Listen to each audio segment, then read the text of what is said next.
Okay, so seperti yang kita tahu, motor LC-V8 ni antara motor yang paling hot dekat Malaysia. Jadi disebabkan motor ni hot dan banyak kes kecurian yang berlaku dekat Malaysia ni, aku dah dapatkan satu alarm disc lock yang macam ni. Apa yang best pasal alarm disc lock ni, cara dia nak pakai pun senang saja geng. Just letak macam ni, lepas tu kita tekan saja.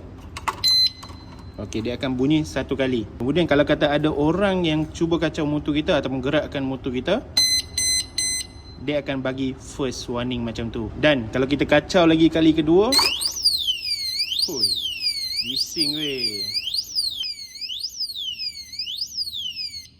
Okey, so dalam 10 second dia akan berbunyi macam tu lah.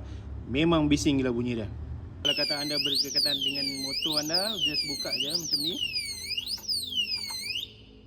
dia akan matikan bunyi alarm tersebut. Jangan risau, dia punya besi dekat ni ukuran dia 6mm. So kalau kita ada pencuri nak potong pun memang sangat-sangat susah dan ambil masa lah. Lagi satu, jangan risau, dia punya material waterproof. So kalau kita kena hujan pun dia tak akan rosak lah. Jadi yang kamu nak dapatkan alarm disc lock ni, harga dia tak sampai RM50 pun geng.